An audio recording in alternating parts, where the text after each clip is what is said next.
Motor का ढांचा लोहे का बना होता है। उसके पहियों में रबड़, सीटों पर रेगजीन, खिड़कियों में कांच आदि लगे होते हैं। ये बात सही होते हुए भी उसका दौड़ना, मुड़ना, पीछे हटना आदि उस अग्नि पर विद्युत शक्ति पर निर्भर रहता है, जो पेट्रोल, बैटरी, डायनमो आदि के माध्यम से बनती है। उसकी भागदौड़ आदि में भी वही निमित्त कारण बनती है। पेट्रोल चुक जाए, बैटरी फ्यूज हो जाए, तो समझना चाहिए कि वह आकार में ज्यों की त्यों होते हुए भी हरकत में नहीं आ सकेगी। शरीर संरचना भी मोटर सदृश ही है। देखने में वह हाड़, मांस, रक्त, त्वचा आदि की बनी प्रतीत होती है, पर उसकी बाहरी और भीतरी हलचलें प्राण विद्युत पर निर्भर रहती हैं। प्राण के तिरोहित हो जाने पर अच्छा खासा मोटा तगड़ा शरीर भी देखते देखते निर्जीव हो जाता है। धड़कन बंद हो जाने पर तत्काल मृत्यु हो जाती है और कुछ समय पहले तक जो शरीर प्रबल पुरुषार्थ दिखा रहा था, उसे जलाने या गाड़ने की आवश्यकता अनुभव की जाती है। उसकी अंत्येष्टि न की जाए तो थोड़े ही समय वह अपने आप सड़ने और नष्ट होने का उपक्रम अपना लेता है।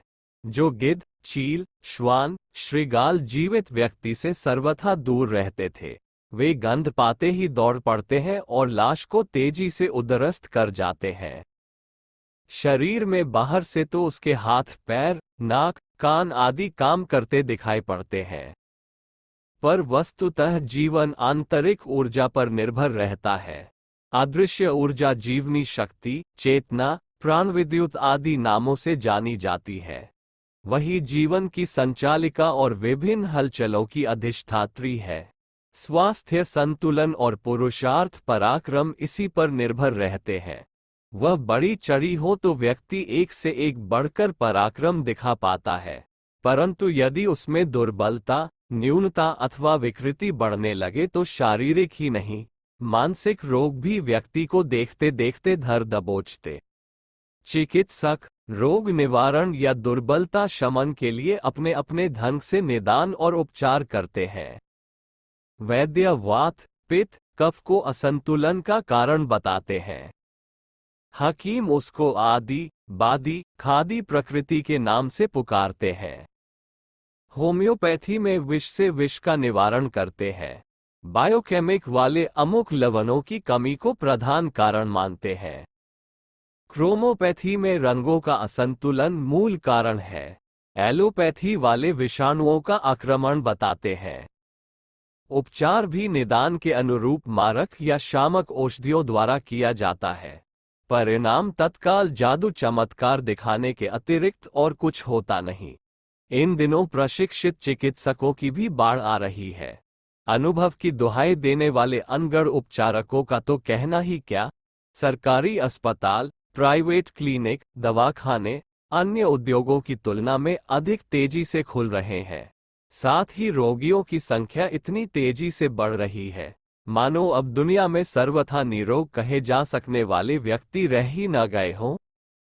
इलाज सभी करते हैं, पर कुछ दिन चमत्कार दिखाने के उपरांत सभी उपचार निरर्थक हो जाते हैं। मरीज एक से दूसरे चिकित्सक का दरवाजा खटखटाते मौत के दिन पूरे करता है। चिकित्सक भी इस स्थिति से प्रसन्न नहीं है। पुरानी दवाओं को कम महत्व की मानकर वे नई नई दवाएं खोजते और उनको नए आविष्कार कहकर उत्साह भरा ढिंढोरा पीटते रहते हैं। इतने पर भी धाक के तीन पात ही रहते हैं। पर्यवेक्षणकर्ता एक स्वर से बताते हैं कि रोगों की किस्में, नए रोगियों की संख्या इतनी तेजी से बढ़ रही है कि चिकित्सा क्षेत्र के अधिष्ठाता हतप्रभ है और अपनी पराजय को स्वीकार करने की अपेक्षा सशक्त विषाणुओं के तूफानी आक्रमण, मौसम परिवर्तन, रोगी के असंयम आदि के ऊपर दोष मढ़कर अपनी असफलता पर पर्दा डालने की प्रवंचना रचते रहते हैं। पुराने जमाने में बुखार, खांसी, दस्त आदि सीमित रोग थे, पर अब तो उनका वर्गीकरण बड़ी चढ़ी रोग तालिका के रूप में प्रस्तुत किया जाता है। उनकी विभीषिका भी बड़ी चढ़ी है। दमा, अल्सर, मधुमेह, उच्च रक्तचाप से लेकर एड्स और कैंसर जैसे भयानक रोगों का ज्वार बढ़ता जाता है। भाटा आने और उतार दीख पड़ने की प्रतीक्षा निराशा बनकर रह जाती है। कब्ज, जुकाम, अनिद्रा जैसे रोगों का तो कहना ही क्या, वे तो नए फैशन के रूप में एक से अनेकों पर अपना आधिपत्य जमाते देखे जाते हैं। उपचारकर्ता अपनी पराजय की झेप मिटाने और रोजगार चलाने के लिए बढ़ चढ़कर प्रशंसा करके उपचार बचाव आदि का लबादा ओढ़ते रहते हैं, पर सच्चाई अपनी जगह पर अड़ी रहकर पूछती है कि चिकित्सा तंत्र जब तूफानी गति से बढ़ रहा है तो सर्वसाधारण को आरोग्य रक्षा का आश्वासन क्यों नहीं मिलता? इस असमंजस के निवारण के लिए तनिक अधिक गहराई में उतरने की जरूरत है। खोजों का अंतिम निष्कर्ष आज या कल एक ही निकलने वाला है कि मनुष्य की जीवनी शक्ति बेतरह घट रही है एवं वही स्थिति व्याधियों को आमंत्रित कर रही है। ये स्थिति वस्तुतः दयनीय है। रोगी को अपराधी न कहा जाए तो कम से कम अभागा तो कहा ही जाएगा। वह जीवन के वास्तविक लाभ प्रगतिशीलता के रसास्वादन से प्रायः वंचित ही बना रहता है। स्थिति चिंताजनक है, विशेषतया तब जब लोगों में से अधिकांश तीव्र या मंद शारीरिक रोगों से घिरे पाए जाते हैं। भीतरी जीवनी शक्ति की दुर्बलता, घटोत्तरी एवं विकृति को यदि दुर्बलता, क्षीणता, रुग्णता का प्रमुख कारण ठहराया जाए तो यह उचित ही होगा। इन दिनों यही उपक्रम चल रहा है और आरोग्य की दृष्टि से लोग दिन दिन दुर्बल बनते जाते हैं। अस्वस्थता आज की सबसे बड़ी समस्या है। उसके कारण पुरुषार्थ, प्रगति करने के सत्परिणाम उपलब्ध कर सकना कठिन पड़ता है। जो स्वयं दूसरों की सहायता चाहता है, जो स्वावलंबन तक संजो नहीं पाता, तो वह प्रगति कैसे करेगा? ये सत्य कोई समझे या न समझे, पर जीवट की कमी एक ऐसी विडंबना है कि जिसके कारण मनुष्य जीवित रहते हुए भी एक प्रकार से पूर्ण मृतक नहीं तो अर्ध मृतक जैसा तो निश्चित रूप से बनकर ही रहता है। शरीर देखने में सही होते हुए भी निर्जीव निस्तेज, मस्तिष्क शिक्षित होते हुए भी कठिनाइयों से उबर पाने में असमर्थ और प्रगति की इच्छा चेष्टा करते हुए भी असफल रहता है। इसके पीछे एक ही व्यवधान काम करता है कि उस ऊर्जा का अनुपात एवं स्तर घटा हुआ रहता है जो प्रसन्नता, प्रफुल्लता, समर्थता और सफलता की जन्मदात्री है। शरीर की कमजोरी, बीमारी, निराशा, उद्विग्नता के प्रत्यक्ष कारण जो भी हो, पर वास्तविकता यह है कि जीवन घट जाने की ही यह समस्त परिणतियां हैं। जब तक मूल कारण को समझा और उसका निराकरण न किया जाएगा, तब तक शरीर क्षेत्र की दुर्बलता से लेकर मानसिक खिन्नता, विपन्नता तक से छुटकारा पा सकना संभव न हो सकेगा। थोड़ी देर के लिए उन्हें झुठलाकर मन बहला लिया जाए तो ये दूसरी बात है। जीवन शरीर और मन तक ही सीमित नहीं है, उसमें पग पग पर अवरोधों से जूझना भी पड़ता है और अपने ढंग से अपनी प्रगति के लिए रास्ता खुद ही बनाना पड़ता है। इसके लिए अभीष्ट शक्ति सामर्थ्य न हो तो कुछ करते धरते ही नहीं बन पड़ता। किंकर्तव्य विमूढ़ हतप्रभ की तरह ज्यों का त्यों खड़ा रह जाना पड़ता है। सॉस तो लोहार की धौखनी भी लेती रहती है। अनाज खाने और आटा नीचे निकाल देने का धर्रा तो चक्की भी घुमाती है। कोल्हू का बैल भी किसी प्रकार पिलने और पेलने में लगा रहता है।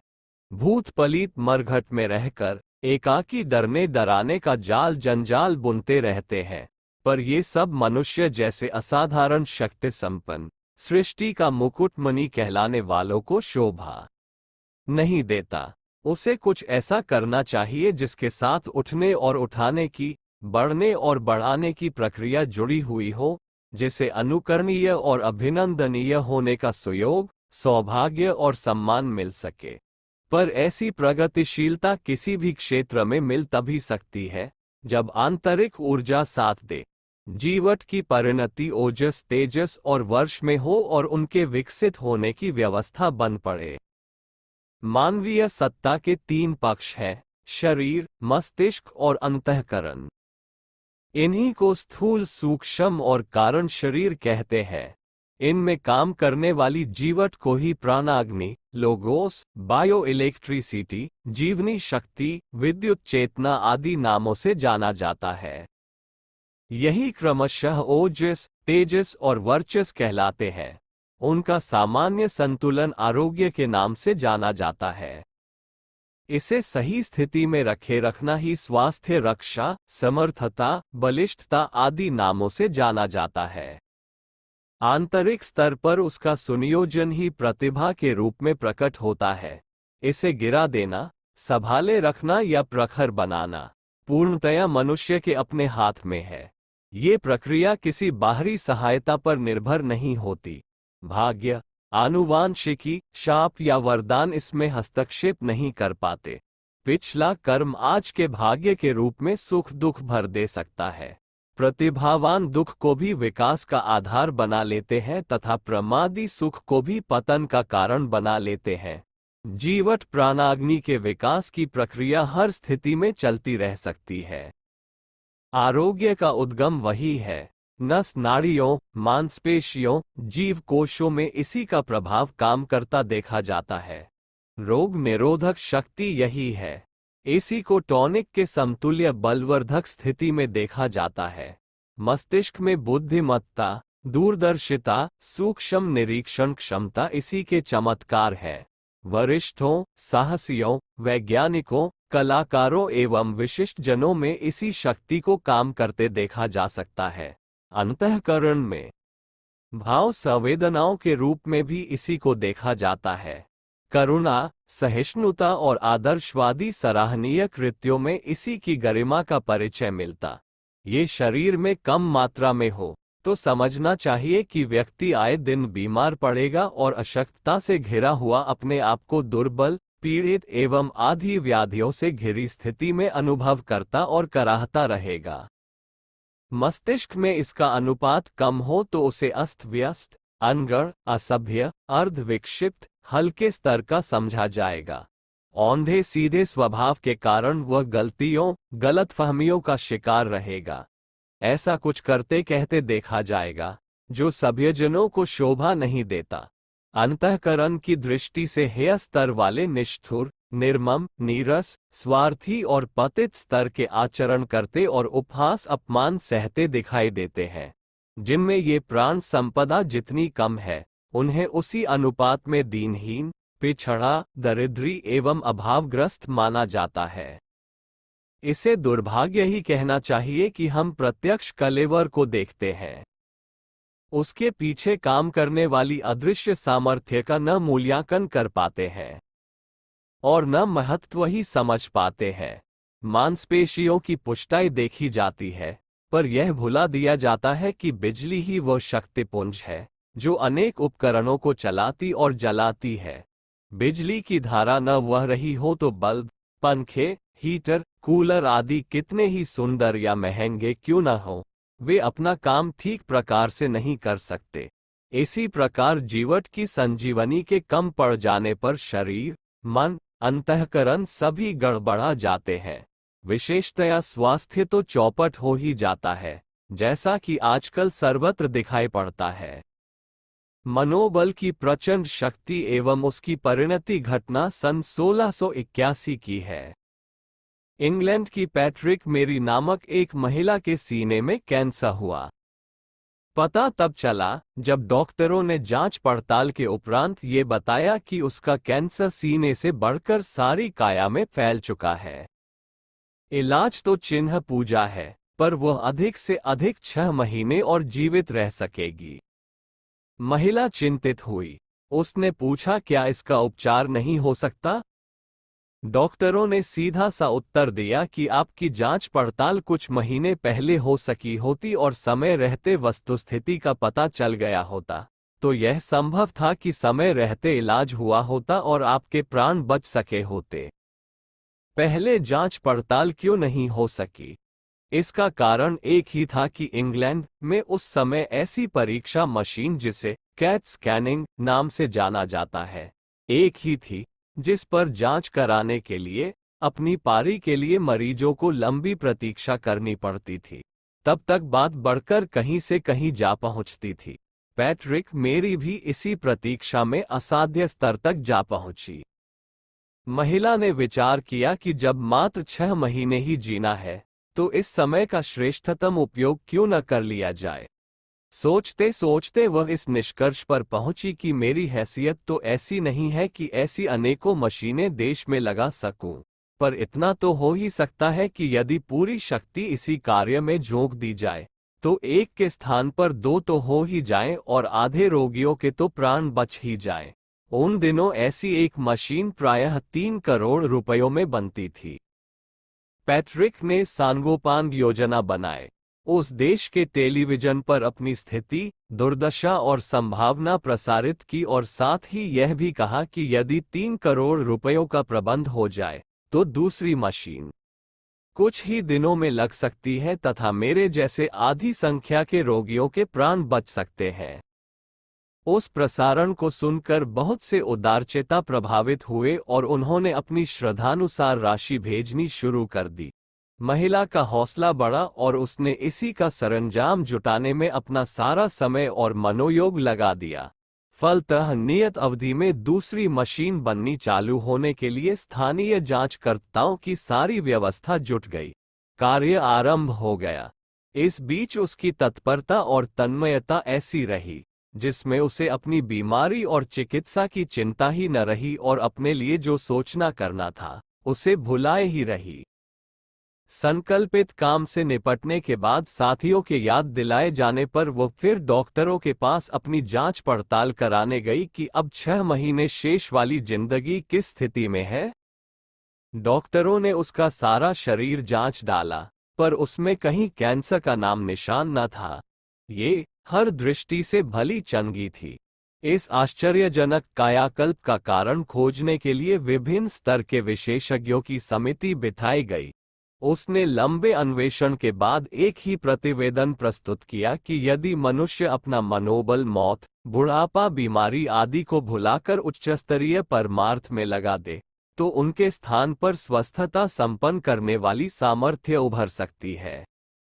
ये घटना एक उदाहरण है जिसके आधार पर यह अनुमान लगाया जा सकता है कि रोग निरोधक शक्ति जितनी औषधियों में, शल्य क्रियाओं और चिकित्सकों के कौशल में समाहित है, उससे अनेक गुनी सामर्थ्य व्यक्ति के अपने मनोबल में सन्निहित है, बशर्ते कि उसे उभारा जा सके।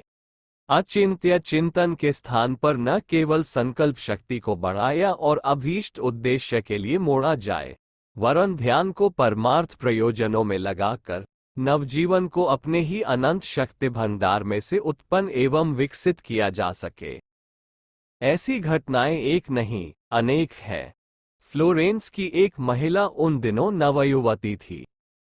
उसकी मंगनी हो चुकी थी, विवाह होने ही वाला था कि पति परदेश चला गया और उसे लौटने में प्रायः 20 वर्ष लग गए। फिर भी वह निराश न हुई और सोचती रही कि जब विवाह हो तो उसका शरीर नवयुवती जैसा ही दृष्टिगोचर होना चाहिए। वह दिन में कई कई बार अपना मुंह दर्पण में देखती और विश्वास करती कि उसका यौवन घट नहीं रहा, वरन दिन पर दिन अधिक निखर रहा है। 20 वर्ष बीत गए, तब वह 40 वर्ष की हो चुकी थी, जबकि उसका मंगेतर 20 वर्ष बाद लौटा। मिलने पर प्रेमिका का रूप लावण्य देखकर वह अत्यधिक प्रसन्न हुआ। दोनों का विवाह हो गया, वे सुखपूर्वक जिए। इस घटना में संकल्प शक्ति का ही चमत्कार है। पुराणों में ऐसी घटनाओं का विस्तार पूर्वक बड़ी चढ़ी संख्या में वर्णन है। हनुमान सुग्रीव के एक साधारण कर्मचारी थे। उनके सामने सीता की वापसी वाले संदर्भ में समुद्र पार करने का प्रश्न आया। वे अपनी सीमित शक्ति को देखते हुए वैसा कर सकने में अपने को असमर्थ पा रहे थे, पर जामवंत ने जब उन्हें प्रोत्साहित किया और प्रसुप्त शक्तियों के जागृत होने पर कुछ भी कर सकने का स्मरण दिलाया, तभी वे असंभव को संभव कर दिखाने के लिए तत्पर हो गए। भारत का अध्यात्म तत्व ज्ञान और योग साधना विज्ञान विश्व भर में विख्यात है। उसे मनुष्य में देवत्व का उदय करने में सर्वथा समर्थ माना जाता है। ऐसे अगणित प्रमाण उदाहरण भी हैं। शाप वरदान देने की शक्ति और रिद्धि सिद्धियों का परिचय देने का प्रसंग अगणित उदाहरणों समेत इतिहास प्रसिद्ध है। पिछली शताब्दियों में भौतिक विज्ञान के आविष्कार ने संसार भर को चमत्कृत एवं विस्मित किया है। भारत की अपनी विशेषता अनादि काल से विकसित रही है। उसके आधार पर ऋषि मुनियों और महामानवों का इतना बड़ा परिकर उभरता रहा है, जिसने न केवल अपने देश को वरन संपर्क में आने वाले सुवितरित परिकर को इतना समुन्नत बनाया जिसे धरती पर स्वर्ग के अवतरण की संज्ञा दी जा सके। मनस्वी कौंडिन्य ने मध्य पूर्व के सुवितरित क्षेत्र में ऐसा प्रचलन प्रवाह उत्पन्न किया कि वह समूचा विशालकाय क्षेत्र न केवल हर दृष्टि से समुन्नत हुआ, वरन एक प्रकार से भारत का सांस्कृतिक उपनिवेश ही बन गया। कुमारजीव की कथा गाथा हर किसी के लिए अभी भी प्रकाश स्तंभ का काम करती है। वो बिहार प्रांत के एक निर्धन परिवार में जन्मा और पैदल चलकर कश्मीर के उत्तरी छोर पर बसे तक्षशिला के विश्वविद्यालय में पढ़ा। इसी बीच उसकी दृष्टि चीन के विशालकाय क्षेत्र पर गई और उसे हिंदू धर्म की बौद्ध शाखा का अनुयायी बनाने की ठानी। साधनों का अभाव रहते हुए भी वह गोबी के दलदली पठार और खोतान के सुवितरित रेगिस्तान को पार करते हुए प्राणों की बाजी लगाकर चीन जा पहुंचा। भाषा और संस्कृति के अपरिचय की कठिनाई को पार किया और वहां का ऐसा मूर्धन्य धर्म प्रचारक बना कि न केवल चीन वरन उसके समीवर्ती साइबेरिया, कोरिया, जापान आदि को भी अपनी संस्कृति का अनुगामी बनाने में सफल हुआ। सहयोगी अनुयायी तो प्रतिभाशालियों को हर भले बुरे काम में मिल जाते हैं, पर श्रेय उन्हीं प्रतिभाशालियों को जाता है जो तूफान की तरह उठते और अपने साथ कूड़े करकट तक को उछालते हुए आसमान तक पहुंचाते हैं। नेपोलियन का कहना था कि असंभव शब्द मूर्खों के कोश में है। आल्पस पर्वत जैसे दुर्गम अवरोध को उसने जब पार करने की ठानी तो प्रश्न सामने आया कि अब तक कोई उसे पार नहीं कर सका। सभी महत्वाकांक्षी उसी अवरोध में उलझकर अपनी हस्ती गंवा बैठे, तो उसके लिए ही कैसे संभव हो सकता था कि दूसरे छोर तक पहुंच सके। उसके संकल्प ने आश्वासन दिया कि आल्पस को नेपोलियन के लिए मार्ग देना ही पड़ेगा। हुआ भी ऐसा ही। चाणक्य एक साधारण ब्राह्मण मात्र था, पर उसने अपने अपमान के प्रतिशोध में नंद वंश की ईंट से ईंट बजा दी। एक मोर्चा पूरा हुआ तो भी वह चैन से न बैठा और निश्चय किया कि भारत पर आए दिन होते रहने वाले आक्रमण को वहां से उखाड़ फेंकना है, जहां उनकी जड़ें बार बार हरी होती और अपने चमत्कार दिखाती हैं। उसने अपनी दिव्य दृष्टि से चंद्रगुप्त को चुना और इस बात के लिए तैयार किया कि वह निरंतर युद्धरत रहकर आक्रांताओं के आतंकवाद को जड़मूल से उखाड़ फेंके। चंद्रगुप्त अचकचा रहा था और इस प्रयास में आने वाली असंख्य कठिनाइयों को विस्तारपूर्वक सुना और गिना रहा था। सुनने के बाद चाणक्य ने व्यंग्योक्ति करते हुए भव्य तान कर कहा, तुम दासी पुत्र हो, अपनी सहज भीरुता और जड़ता की अभिव्यक्ति कर रहे हो। तुम्हें समझना चाहिए कि मैं चाणक्य हूं। चाणक्य जो सोचता है वह क्रियान्वित भी होता है, और इतना ही नहीं, वो फलित होकर भी रहता है। तुम बकवास मत करो। जो कहा जा रहा है उसे निमित्त बनकर करो और गांठ बांध लो कि चाणक्य निरर्थक योजनाएं नहीं बनाता और न उसके कभी असफल रहने की आशंका ही आड़े आती है। चंद्रगुप्त नतमस्तक हो गया। उसने अक्षरश अनुशासन पाला और वह कर दिखाया जिसे उसके पूर्ववर्ती असंभव मानकर चुप बैठे रहते और मन ही मन कुड़कुड़ाते रहते थे। भारत का एक पुरातन विज्ञान चेतना विज्ञान है, जिसे योग साधना, तपश्चर्या आदि के नाम से जाना जाता है। उसके फलस्वरूप उपलब्ध हो सकने वाली रिद्धि सिद्धियों से पुराण गाथाओं का पन्ना भरा है।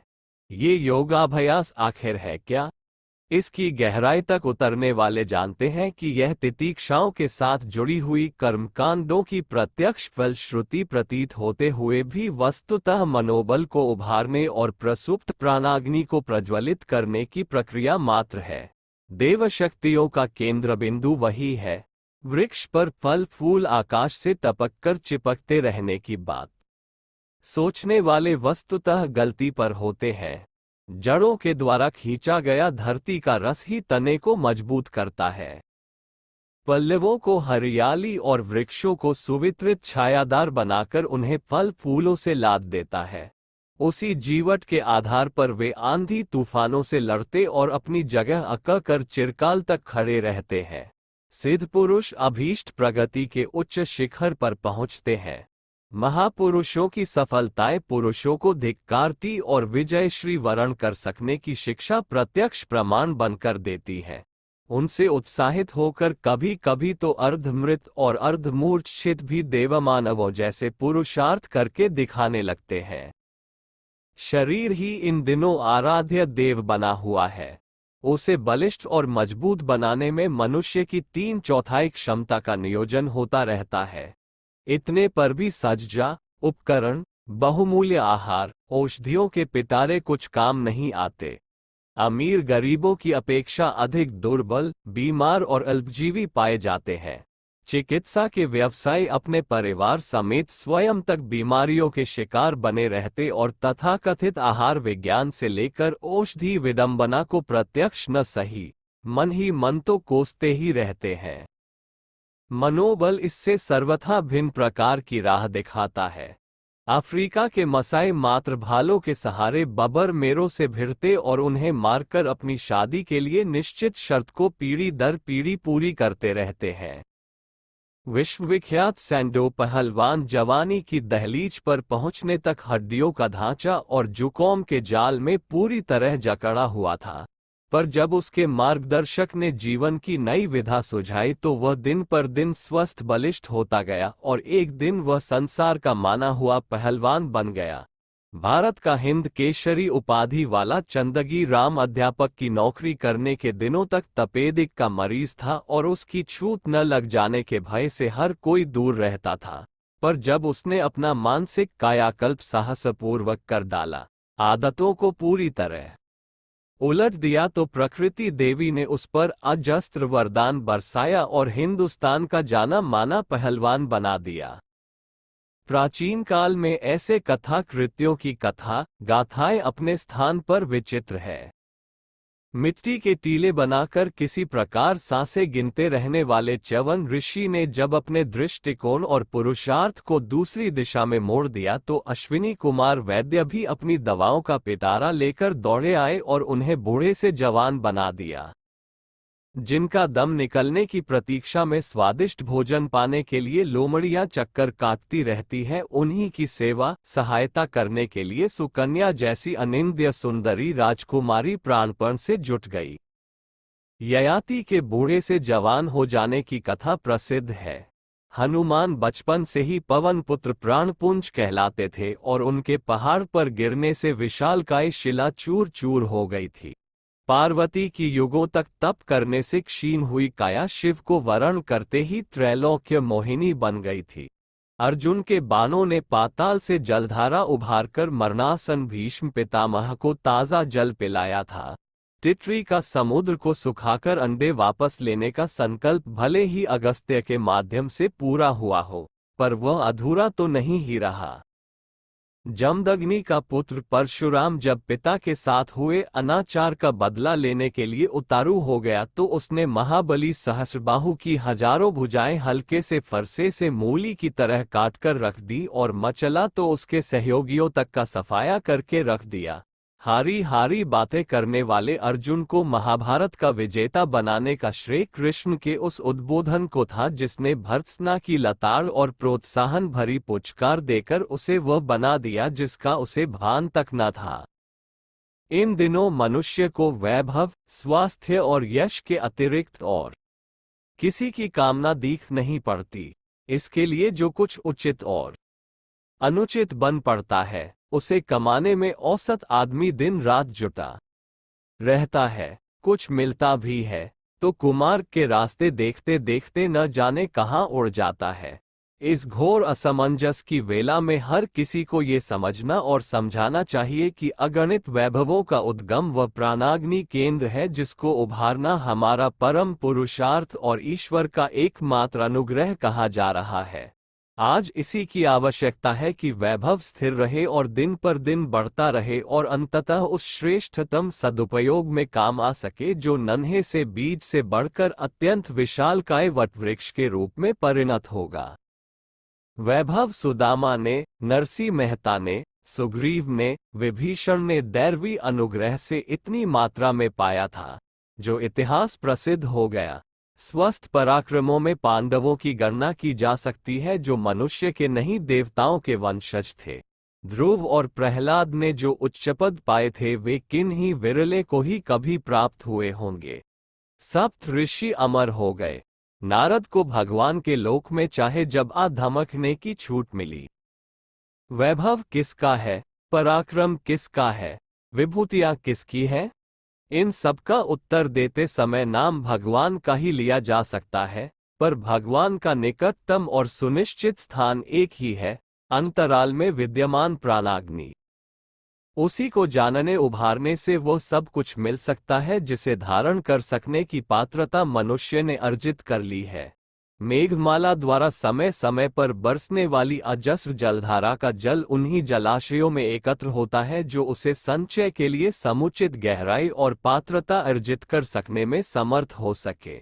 आकांक्षा रिद्धि सिद्धियों की हो या स्वर्ग मुक्ति की, इन्हें प्राप्त करने के लिए उस प्राणाग्नि को प्रज्वलित किया जाना अनिवार्य है जो दैवी शक्तियों का प्रत्यक्ष प्रतिनिधित्व करती है। आत्मबल ही सर्वोपरि भारत इस समस्त धरातल के हर क्षेत्र में अपने धन की अनोखी प्रतिष्ठा प्राप्त करता रहा है। उसकी महानता, समृद्धि, उदारता, विविधता जन जन के लिए आश्चर्य का विषय रही है। संसार उसके प्रति भाव भरी श्रद्धांजलि अनेकों प्रकार से प्रस्तुत करता रहा है। ज्ञान और मार्गदर्शन का प्रकाश दे सकने की विशेषता के अनुरूप उसे जगत गुरु कहा जाता रहा है। कहाँ है शासन, सुव्यवस्था और प्रगति के व्यापक सरंजाम जुटा सकने की विशेषता के कारण उसके नेतृत्व को चक्रवर्ती की संज्ञा दी गई। जो दरिद्रों को संपन्न बना सके उसकी संपन्नता पर कौन संदेह करेगा। यही कारण है कि उसे सोने की चिड़िया और रत्नों की खदान के नाम से पहचाना जाता रहा। स्वर्ग संपदाओं के स्वामी भारतवर्ष की साधनों के सदुपयोग से उत्पन्न होने वाली सुसंपन्नता ही व्यवहारिक समझी गई। भले ही यहाँ के लोग व्यवहारिक स्तर पर औसत नागरिकों जैसा जीवन यापन ही क्यों न करते रहे हों। भारत की अपनी सांस्कृतिक परंपराएं इतनी उत्कृष्ट और इतनी सशक्त रही हैं कि नर वानर का जीवन जीने वाले अनगढ़ लोग ये कल्पना तक न कर सके कि कोई अपनी निजी प्रतिभा को परिष्कृत करके दूसरों की तुलना में असंख्य गुना वंशदार भी बन सकता है। बात समझ में न आने से यह मानकर संतोष करना पड़ा कि यह लोग किसी असामान्य वर्ग के हैं। इनमें कोई चमत्कारी देव आवेश प्रवेश कर गया जो हम जैसों में नहीं हो सकता। इस धारणा ने संसार भर के लोगों के मनों में यह मान्यता जमा दी कि भारत भूमि पर रहने वाले सभी देवमानव हैं। इसी धारणा का दूसरा चरण ये है कि जहाँ देवता बसते हैं वो स्वर्ग होता है। ये कसौटी भी खरी उतरती रही कि देवमानवों के सौजन्य, सहयोग और सेवा साधना में निरत होने के कारण वैयक्तिक संबंधों, नागरिक प्रचलनों और स्नेह सिहाई के आधार पर उभरते बिखरते आनंद उल्लास की भी यहाँ कमी नहीं है। तब यह मान्यता सहज ही बनती है कि भारत की भूमि पर ही स्वर्ग का अवतरण हुआ है और यह धरित्री ही स्वर्गादपि गरीयसी है। भगवान के अवतार जितने भी हुए हैं वे 10 हों या 24 जन्मे इसी धरित्री पर हैं। आकाश में उड़ने और अदृश्य रहने वाले अजर अमर देवताओं को पकड़ पाना तो मुश्किल था, पर ऋषियों, मुनियों और मनीषियों की प्रज्ञा एवं आश्चर्यजनक पुरुषार्थपरायणता, कर्तव्यनिष्ठ तत्परता को देखते हुए वह मान्यता बना ली गई कि देवता निस्संदेह भारत भूमि पर विचरण करते हैं। उन्होंने किसी अविज्ञात लोक में अवस्थित स्वर्ग धरती पर उतारकर ठीक वैसी ही अनुकृति यहाँ तैयार कर ली है। संसार भर में मनुष्य समुदाय ने भारतीय देवमानवों को कुछ भी कर सकने में समर्थ पाया और उनके नेतृत्व का भरपूर लाभ उठाया। युग निर्माण योजना द्वारा प्रकाशित समस्त विश्व को भारत के अजस्र अनुदान ग्रंथ में अगणित प्रमाणों और ऐतिहासिक साक्ष्यों समेत यह सिद्ध किया गया है कि इस देश के निवासी अपने निवास क्षेत्र तक ही अपनी महान गतिविधियों को सीमित नहीं रखते रहे, वरन उन्होंने भूमंडल के समस्त खंडों, उपखंडों, क्षेत्रों, देशों की अति कष्ट साध्य यात्राएं करके इस बात का प्रबल प्रयास किया कि पिछड़ापन किसी भी क्षेत्र में अपनी जड़ें जमाए न बैठा रहे। आवश्यक उत्साह और पुरुषार्थ उभार कर उसे इस तरह खदेड़ दिया जाए जिस प्रकार की सूर्य अपने उदय होने पर अंधेरे की सत्ता को अनायास ही तिरोहित कर देता है। जिन्हें इस संदर्भ में विस्तृत जानकारी की अपेक्षा हो, वे उपर्युक्त पुस्तक में प्रस्तुत प्रवास श्रृंखलाओं को ध्यानपूर्वक पढ़ ले। यही है भारतीय संस्कृति की महान परंपरा, जिसे अपनाने वाले को स्वयं अपने आप को चरित्रवान और आदर्शवादिता के पक्षधर पुरुषार्थ के लिए समर्पित करना पड़ता रहा है। न केवल अपने आप को ही सुव्यवस्थित, सुसंस्कृत बनाना पड़ता है, वरन संपर्क क्षेत्र को, अपने क्रिया क्षेत्र को भी इस प्रकार सुनियोजित करना पड़ता है कि जो कुछ उपलब्ध है उसी के सदुपयोग से अपेक्षाकृत असंख्य गुना लाभ उठाया जा सके। कोलंबस ने यही यश गाथाएं अपने देश स्पेन में जन जन से सुन रखी थी।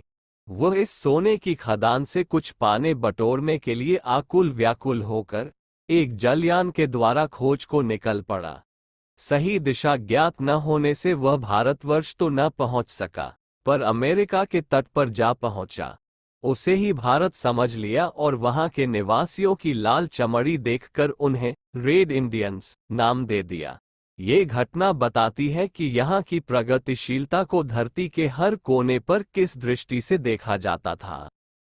दूसरे यात्री भी संभवतः इसी टोह में लंबी कष्टसाध्य यात्राएं करते हुए यहाँ आ पहुंचे और जो दृश्य देखा उसका आंखों देखा परिचय बताने के लिए सुवितरित ग्रंथ लिखे। ऐसे यात्रियों में फायान, हवेन सांग, मैकबना, मार्को पोलो आदि के नाम प्रसिद्ध है।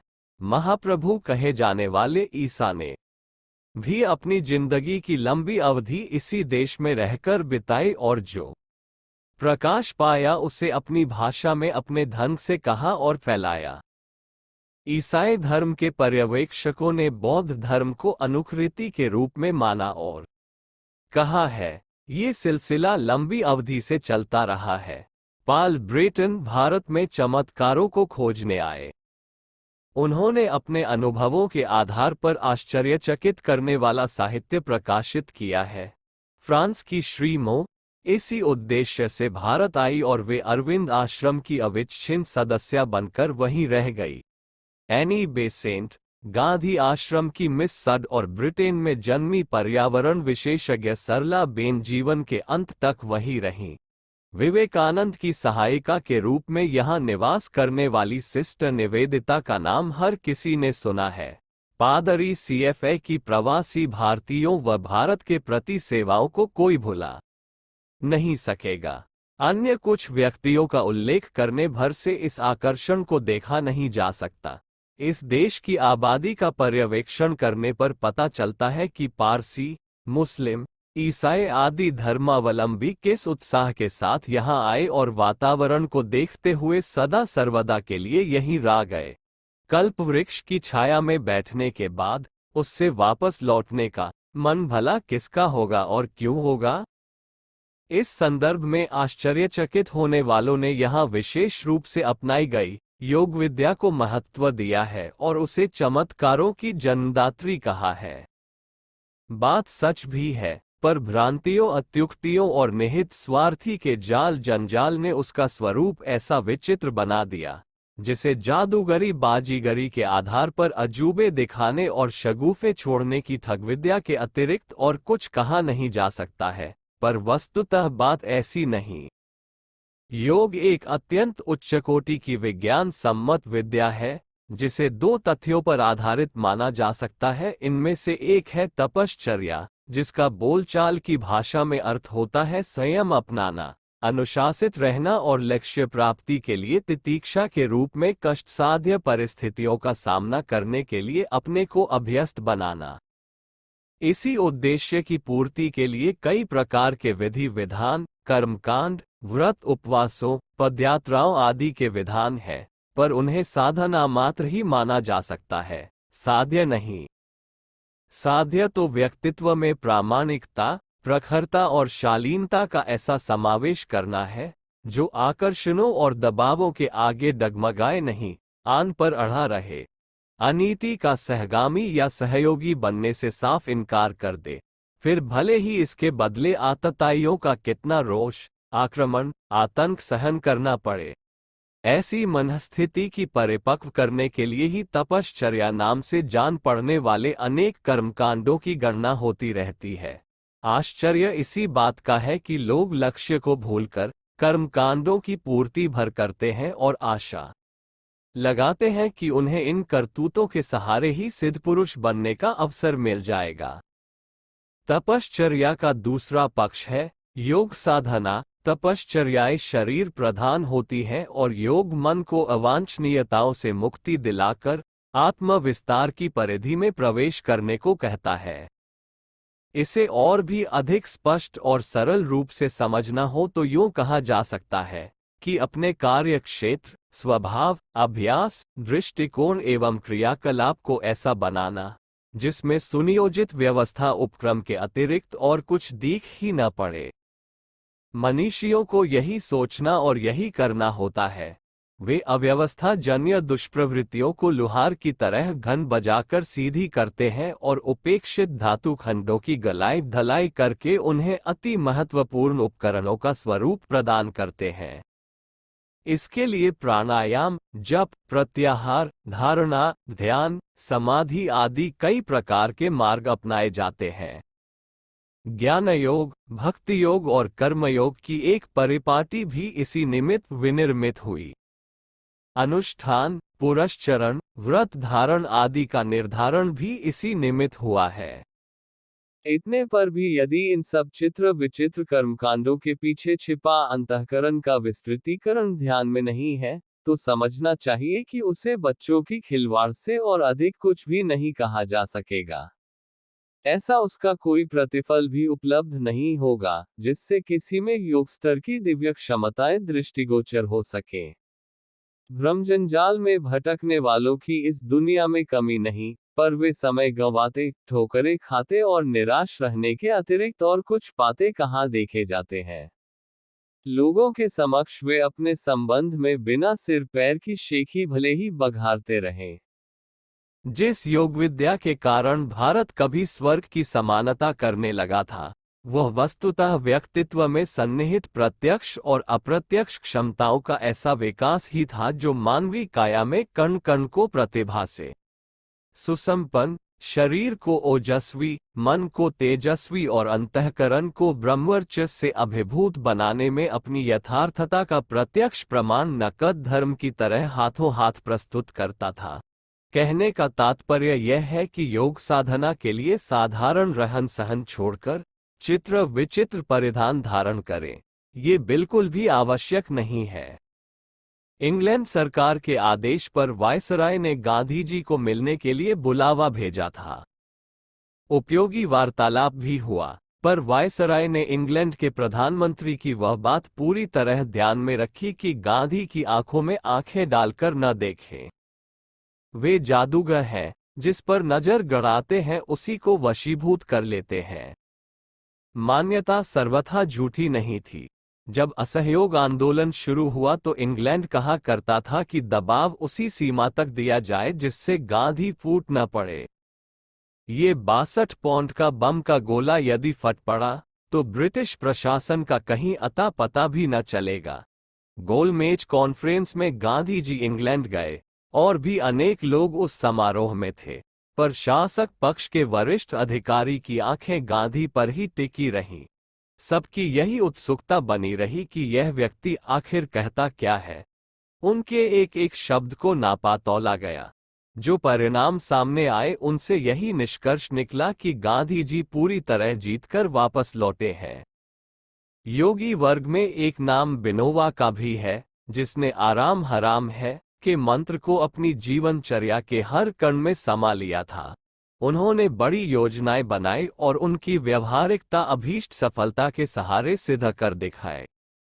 महान आंदोलनों के जन्मदाता किस प्रकार कोटि कोटि लोगों पर हावी हो गए, इन्हीं दशाब्दियों के इतिहास के पृष्ठों पर नजर डालकर इसकी गाथाओं के उदाहरणों का ढेर सामने बड़ा देखा जा सकता है। लेनिन की आरंभिक निजी जिंदगी को जानने वाला कोई भी व्यक्ति यह आशा नहीं कर सकता था कि यह व्यक्ति अपने देश को इतने आश्चर्यजनक ढंग से कुशासन से मुक्त करा लेगा, आधी दुनिया के विचारों पर हावी हो जाएगा और कितने ही देशों में साम्यवादी शासन का प्रचलन कर सकने में सफल होगा। वैडन पावेल का स्काउट आंदोलन अपने समय की देन है। दास दासी प्रथा से लेकर जमींदारों की तानाशाही के अभेद्य दिखने वाले किले कुछ तपस्वियों की प्रबल चेतना के आधार पर ही बिस्मार किए जा सके, एक कुछ दिनों पूर्व तक कोई यह कल्पना तक नहीं करता था कि यह संभव हो सकेगा। यदि किसी को पुरातन भारत की सशक्त महानता का आधार अध्यात्म योग मानने का शब्द मोह न हो, तो उसके साथ इतना और जोड़ना चाहिए, उसका भव्य भवन दो आधारों पर ईंट चूने की नींव पर विनिर्मित हुआ था। उनमें से एक था तप अर्थात व्यक्तित्व को उच्च स्तरीय साहसिकता से भरा पूरा प्रतिभा संपन्न बनाना, और दूसरा सुव्यवस्था बना सकने की प्रवीणता का प्रतिनिधित्व कर सकने वाले कौशल का पक्षधर दृष्टिकोण परिमार्जित करना। इन दोनों के लिए यदि चरम स्तर का प्रयत्न बन पड़े तो समझना चाहिए कि अध्यात्म योग का वास्तविक अर्थ समझ लिया गया। उस स्तर की प्रगति ही उन सफलताओं को प्रस्तुत करती है जिन्हें रिद्धि सिद्धियों के नाम से जाना जाता है। वे किसी पर आसमान से पुष्पवर्षा होने की तरह बरसती नहीं है। दक्षिण मुखी प्रवाह मोड़ते मरोड़ते गंगा को पूर्व की ओर बहने के लिए बाधित करने वाले तपस्वी भागीरथ की कथा गाथा प्रसिद्ध है। उन्हीं को भागीरथी का पिता कहलाने का श्रेय प्राप्त है। ऐसा ही एक प्रयास अनुसुईया ने चित्रकूट के समीप मंदाकिनी को अभीष्ट दिशा में ले जाने का किया था। कहते तो यहाँ तक है कि उनके तेज से प्रभावित होकर ब्रह्मा विष्णु महेश तक बालक बनकर अनुशासन पालन के लिए हुए थे कि छोटे से समुदाय ने कौरवों की विशाल सेना को परास्त करके रख दिया था। इस अद्भुत सफलता के पीछे योगेश्वर कृष्ण की योजनाबद्ध रणनीति काम कर रही थी। वे ही रथ के घोड़े चला रहे थे। हनुमान के पर्वत उखाड़ लाने जैसे पराक्रम के पीछे उनकी प्रत्यक्ष नहीं परोक्ष शक्ति ही काम कर रही थी। वही जामवंत के उद्बोधन रूप में लगी और लंका दहन में महत्वपूर्ण भूमिका संपन्न करने में सफल हुई थी। प्रत्यक्षतः तो वे सुग्रीव की सेवा में निरत, अपने भगोड़े मालिक की सेवा चाकरी भर में लगे थे। परशुराम के कुल्हाड़े और अर्जुन के गांडीव की शक्ति सुनने वालों तक को रोमांचित करती है। राजा छत्रसाल जब आक्रमणकारियों से लड़ने में भारी आर्थिक कठिनाइयों में फंस गए थे, तब वे अपने गुरु प्राणनाथ महाप्रभु के पास पहुंचे थे। उन्होंने वरदान दिया कि संध्या होने तक घोड़े पर बैठकर जितने क्षेत्र का चक्कर लगा आओगे, उतने क्षेत्र की भूमि में रत्न मिलने लगेंगे। राजा छत्रसाल ने वैसा ही किया। बात सच निकली और उनकी आर्थिक कठिनाई दूर हो गई। विवेकानंद द्वारा संसार भर में भारतीय संस्कृति की पताका फहराने के मूल में उनके समर्थ गुरु रामकृष्ण परमहंस की दिव्य क्षमता काम करती रही थी। ऐसे ही अगणित प्रसंग हैं जिनसे प्रतीत होता है कि अद्भुत शक्तियों का उद्भव मनुष्य के अंतराल से होता है। योग तप जैसे उपचारों को प्रतिभा संवर्धन हेतु अपने भीतर से ही जगाया व उभारा जाता है। उसका लाभ स्वयं भी उठाया जा सकता है तथा अन्यों को भी दिया जा सकता है।